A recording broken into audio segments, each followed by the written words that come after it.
Pada dasarnya puasa itu emang fardu ain ya, kewajiban bagi personal yang tidak bisa digantikan oleh orang lain.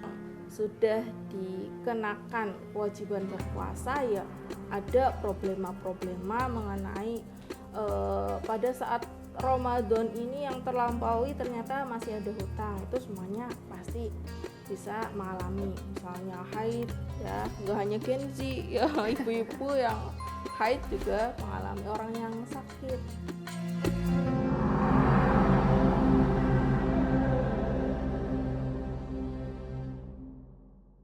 Oke, baik. Assalamualaikum Ibu. Waalaikumsalam. Selamat siang. Siang. Gimana nih Ibu Alfi kabarnya? Sehat ya. Alhamdulillah. Sampai saat ini alhamdulillah sehat. Kita sudah ketemu di semester 1 dan 3 kemarin ya Bu. Ibu masih ingat saya nggak ya? Ingat ya, Septi Ramadhani. Alhamdulillah masih ingat. Saya juga masih sangat ingat dengan Ibu ya. Ibu Alfi Nuraini tentunya yang sangat cantik. Masya Allah. Kalau sendirian. Oh ya enggak, kalau bareng-bareng juga cantik Ibu, Masya Allah. Ibu, jadi kali ini kita punya tema yang sangat luar biasa nih, yaitu puasa tapi kok masih punya hutang gitu. Dan itu juga terjadi di Gen Z mungkin ya. Gen Z mungkin menunda-nunda karena ya nanti juga masih ada hari besok gitu. Nah, bagaimana Ibu nih menyikapi secara bijak terkait puasa kok tapi masih punya hutang gitu? Ya. Jadi pada dasarnya puasa itu emang fardu ain ya, kewajiban bagi personal yang tidak bisa digantikan oleh orang lain. Oh, dibayarkan oleh ahli warisnya atau siapa, itu nggak bisa. Jadi kewajiban yang personal dan nggak bisa gugur karena satu hal ya. Nah, kemudian tidak hanya Gen Z, semua yang sudah dikenakan kewajiban berpuasa ya ada problema-problema mengenai pada saat Ramadan ini yang terlampaui ternyata masih ada hutang, itu semuanya pasti bisa mengalami, misalnya haid ya, nggak hanya Gen Z ya, ibu-ibu yang haid juga mengalami, orang yang sakit dan yang musafir dan sebagainya, itu pasti mengalami adanya hutang puasa. Oke Bu, tadi bukan cuma Gen Z gitu ya? Nggak cuma Gen Z, semua yang diwajibkan berpuasa itu ada pasti mengalami hal-hal demikian ya. Oke, jadi emang bukan cuma Gen Z gitu ya Bu. Dan siapa aja sih yang boleh mendapatkan rukhsah atau keringanan terkait hutang puasa tersebut nih? Oke, kalau di Al-Baqarah 183 itu kan tentang kewajiban berpuasa. Nah, di ayat yang selanjutnya itu dijelaskan bahwa ada orang-orang yang memang tidak bisa berpuasa dan boleh diganti di hari yang lain. Misalnya di luar bulan Ramadan ya, boleh di bulan Syawal, boleh di Zulhijjah, Dzulqaidah, dan selanjutnya sampai ke Ramadan selanjutnya. Itu jadi batasnya itu ada 1 tahun ya, dari Ramadan yang terlampaui ke Ramadan yang akan datang. Oke, Jadi baik. ada 1 tahun. Oh, ada 1 tahun gitu ya Bu ya. Kita pengen menyinggung terkait puasanya ibu hamil dan juga ibu menyusui gitu ya. Bagaimana sih problematika terkait ibu hamil dan juga menyusui gitu? Oke, jadi yang sering banget dialami oleh yang sudah menikah ya, menjadi problematik banget bagi yang sudah berpasangan, baik itu ibu-ibu ataupun bapak-bapak ya, dan menjadi kegelisahan ketika misalnya di tahun Ramadan ini sedang hamil itu kan 9 bulan, dilanjutkan menyusui kalau ASI eksklusifnya itu 6 bulan, itu sudah 15 bulan ya, 15 bulan. Sementara kondisi fisik ibu hamil dan ibu menyusui itu kalau berpuasa itu sangat berat. Kenapa sangat berat? Seperti misalnya dalam surat Al-Luqman ayat 14 digambarkan bahwa ibu hamil itu mengalami wahnan ala wahnin, lemah yang bertambah-tambah, semakin lemah, sehingga ketika berpuasa itu sangat berat, sampai rasanya lemes, pengen pingsan, ya kan. Sementara nanti puasa itu kan ada dari fajar, dari terbit fajar sampai maghrib. Nah, itu durasi yang sungguh melelahkan bagi ibu hamil, juga bagi ibu yang menyusui. Ibu yang menyusui itu karena dia menyusui anaknya itu cepat sekali lapar. Kalau enggak segera makan itu bisa pingsan. Nah, karena sudah melaluinya ya, jadi paham akan perasaannya, kondisi fisiknya, sehingga ada rukhsah tertentu bagi ibu hamil dan menyusui ini. Nah, kemudian tapi apabila ada ibu hamil dan menyusui yang sanggup untuk berpuasa, ya maka lebih baik melakukan kewajiban berpuasanya. Tapi ketika ada kondisi-kondisi tertentu yang menyebabkan ibu hamil dan menyusui ini nggak bisa berpuasa, maka ada rukhsah atau keringanan untuk tidak berpuasa. Lalu kemudian pertanyaannya, gimana kalau ibu hamil dan menyusui ini membayar hutang puasanya gimana, qada puasanya gimana? Apalagi yang hamil dan menyusuinya itu berturut-turut. Ada ya, hamil, menyusui belum selesai, hamil lagi. Menyusui lagi, hamil lagi, menyusui lagi. Nah, itu bagaimana kemudian membayar hutang puasanya, mengqada puasanya. Jadi ada beberapa pendapat ya mengenai qada puasanya ibu hamil dan menyusui. Ada beberapa pendapat dari beragam madhab mengenai qada puasa bagi ibu hamil dan menyusui.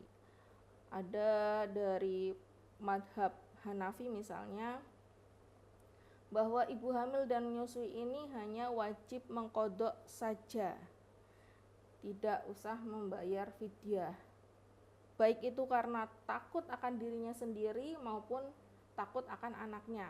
Jadi yang ditakutkan itu diri sendiri atau perkembangan janinnya, atau masalah dengan janinnya atau dengan anaknya. Itu kalau menurut madhab Hanafi hanya diqada saja di hari yang lain, tidak membayar fidyah karena dikiaskan dengan orang yang sakit sementara. Nah, kemudian kalau menurut madhab Syafi'i ini berbeda. Ada perbedaan. Kalau takut akan dirinya sendiri maka hanya qada saja, tetapi ketika takut kepada anaknya yang kenapa-kenapa, maka qada plus fidyah. Jadi kalau ada takut karena anaknya ini malah ada plus fidyahnya. Fidyah itu apa? Ya, pertanyaannya, pernah dengar kata fidyah? Fidyah itu denda bukan Ibu? Ya, apa ya? Bisa, kalau sebenarnya fidyah ini ada kaitannya dengan sanksi keterlambatan, kelalaian dalam mengqada puasa, tapi dalam hal ibu hamil dan menyusui ini ya fidyah ya tambahan ya, karena ada rasa takutnya akan khawatirnya kepada anaknya, maka membayar fidyah. Fidyah itu berarti serupa dengan 1 mud atau hitungan gramnya itu ya 700-an gram atau 7 on, atau setara dengan 1 kali makan orang. Sehingga satu fidyah berarti memberi 1 kali makan kepada orang lain. Tentunya yang fakir miskin, yang membutuhkan ya, fakir miskin, kemudian yang musafir dan sebagainya, itu fidyah. Nah, jadi kalau menurut madhab Syafi'i dan Hambali ya, kalau takut pada dirinya mengqada, kalau takut pada khawatir dengan anaknya maka qada plus fidyah sesuai dengan jumlah puasa yang ditinggalkan. Itu. Kemudian ada lagi kalau menurut ulama syalaf misalnya dari Ibnu Abbas dan Ibnu Umar, ini cukup membayar fidyah saja, tetapi pendapat ini nggak populer. Karena yang umum adalah mengkodok puasa sesuai dengan hari yang ditinggalkan. Gitu. Ini yang berkaitan dengan ibu hamil dan menyusui. Kalau tadi kan terkait ibu hamil dan juga menyusui ya Bu. Sebenarnya boleh nggak sih untuk tidak menunda hutang puasa untuk teman-teman yang di luar ibu hamil dan juga menyusui gitu? Nah, karena hutang itu harus dibayar ya, Betul wajib sekali. ya. Segala hutang itu harus dibayar. Maka sebisa mungkin segera untuk membayar hutang itu. Kalau batasannya dari 1 tahun itu ya, dari Ramadan yang terlampaui ini ke Ramadan yang berikutnya itu 1 tahun. Dan kalau semisal terlambat itu gimana Ibu? Apa konsekuensinya di luar ibu hamil dan juga kalau ibu hamil sama menyusui kan tadi ada fidyah. Kalau semisal di luar ibu hamil dan juga menyusui itu bagaimana Ibu konsekuensinya? Nah, kalau misalnya terlambat lebih dari 1 tahun itu berarti dia harus mengkodok puasanya sesuai dengan jumlah harinya ditambah dengan fidyah. Misalnya nih hutang pada bulan Ramadan tersebut 6 hari, maka dia harus mengkodok puasanya 6 hari plus 6 fidyah, memberi makan 6 orang. Gitu. Nah, kalau semisal kita tuh hutang puasanya sudah lewat 1 tahun, apakah itu bisa dianggap double hutangnya di kemudian Ramadan selanjutnya? Ya, tidak ada konsep berlipat ya. Jadi walaupun berlalu 5 tahun nih ya, hutang puasanya tetap mengkodok sesuai dengan jumlah hari. Dan fidyahnya juga nggak berlipat, misalnya 5 tahun nih nggak dibayar 6 kali 5 30 itu bukan berlipat, tidak berlipat. Jadi sesuai dengan jumlah harinya saja. Jadi tetap ya Bu, Ya, tidak tetap, ada kelipatan. berlipat. Oke, nih Nanti di tahun berikutnya utang lagi jadi numpuk-numpuk kan ya gitu kan. nampaknya seperti bunga bank gitu kali ya Bu ya, dilipatkan gandanya gitu. Untuk yang terakhir Ibu, apa sih pesan refleksif yang akan Ibu sampaikan kepada teman-teman, khususnya untuk generasi muda mungkin ya, yang bijak untuk bertanggung jawab atas menyikapi hutang puasa tersebut? Oke. Jadi puasa itu bukan melulu sebagai sesuatu yang saklek gitu ya, tetapi ada keringanan-keringanan untuk kondisi tertentu.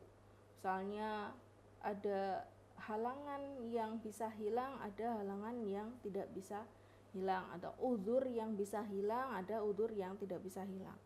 Misalnya yang tidak bisa hilang yaitu seperti misalnya orang yang sudah tua renta, maka diberikan keringanan hanya membayar fidyah saja. Kemudian kodoknya nggak perlu digantikan oleh ahli warisnya, misalnya udah nenek-nenek atau kakek-kakek yang udah sepuh banget ya cukup membayar fidyah saja. Jadi Allah menghendaki sesuatu bagi umatnya itu ada keringanan, bukan sesuatu yang memberatkan. Misalnya bagi orang yang sakitnya kronis atau menahun itu ya cukup membayar fidyah saja. Sampai akhir hayatnya nggak bisa mengkodok puasa ya berarti dibayar dengan fidyah sejumlah hari yang ditinggalkannya. Jadi adanya keringanan ini bukan berarti menghilangkan tanggung jawab. Tetap ada tanggung jawab atas kewajiban yang dibebankan Allah kepada masing-masing manusia ini. Gitu. Jadi walaupun ada syariat Allah tetapi di situ juga ada rahmat Allah yang berupa rukhsah atau keringanan dalam meninggalkan puasa yang kemudian akan dibayarkan di hari yang lain. Oke, tadi ya berkaitan dengan ayat Al-Baqarah ayat 183 itu tentang kewajiban berpuasa. Yang selanjutnya di ayat 184 itu sebenarnya awal pensyariatan adanya puasa. Sehingga di situ ada opsi nih. ada opsi, kalau mampu maka berpuasalah, kalau tidak mampu maka bayar fidyah. Itu awal adanya pensyariatan puasa. Yang kemudian di ayat selanjutnya dinasah nih opsi itu, ya, opsi memilih antara puasa atau bayar fidyah ini dinasah, dihapus oleh ayat 185 yang kemudian wajib bagi semua Islam yang sehat dan berakal, ya, tetapi ada rukhsah, bukan memilih antara puasa atau langsung bayar fidyah, tetapi ada rukhsah, yaitu yang bisa dibayarkan di hari yang lain. Fa'iddatum min ayyamin ukhor. Tidak memilih antara puasa atau fidyah yang seakan-akan menggampangkan atau menyiasati syariat, ya, tetapi kemudian diberikan adanya rukhsah untuk tidak berpuasa bagi orang yang sakit ataupun orang yang musafir, orang yang melakukan perjalanan. Sebenarnya ada kriteria seperti apa sih Bu yang musafir dan orang yang, mohon maaf tadi apa Ibu? Orang yang sakit. Orang yang sakit. Itu tuh sakit yang seperti apa yang mengharuskan untuk tidak berpuasa? Oke. Orang yang sakit ini tentunya kondisi yang memang fisiknya tidak kuat untuk berpuasa. Kalau sakitnya sakit panu ya tetap aja puasa, ya. Kalau sakit mata ya tetap puasa, kecuali sakit mata yang misalnya matanya ada benjolannya atau kanker mata atau apa yang fisiknya itu semakin melemah, nah itu baru boleh untuk tidak berpuasa. Jadi kriteria sakitnya ya apakah kondisi fisiknya masih mampu untuk berpuasa atau tidak. Kalau semisal sakit hati Ibu itu gimana? Kalau Ibu? sakit hati ya tetap wajib puasa, ya. Tetap wajib puasa gitu ya, walaupun yang sakit hatinya. Nah, jadi ada tadi ya udzur yang bisa hilang, ada udzur yang tidak bisa hilang. Jadi kriterianya kalau yang bisa hilang berarti wajib mengqadha di hari yang lain. Kalau tidak bisa hilang maka cukup untuk membayar fidyah saja. Tadi sudah kriteria terkait orang yang sakit nih Bu. Bagaimana kriteria untuk seorang yang musafir yang tidak diharuskan untuk berpuasa gitu? Nah, orang yang musafir ini memang ada, kalau di zaman sekarang mungkin nggak berlaku, ya. Kalau di zaman dahulu kan karena melalui gurun, ya, yang nggak ada kendaraan lain nih selain jalan kaki dan pakai onta, sehingga musafir ini sesuatu yang membutuhkan fisik yang luar biasa, sehingga kalau puasa itu ya berat sekali. Kalau kondisi zaman sekarang misalnya ya ketika bepergian jauh yang misalnya berhari-hari, yang itu sangat melelahkan, atau sedang berjihad, nah itu mungkin yang bisa untuk mendapatkan rukhsah puasa.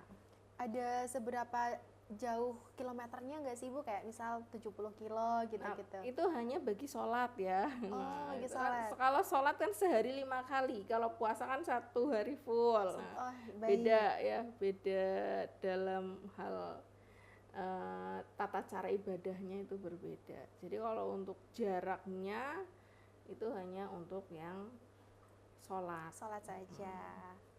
Oke, terima kasih Bu Alfi untuk ilmu dan pengalamannya. Semoga ini bermanfaat untuk kita semua dan terutama untuk Gen Z Fakultas Dakwah, ya. Sobat dakwah semuanya sehat selalu dan sampai jumpa di episode Nastar selanjutnya.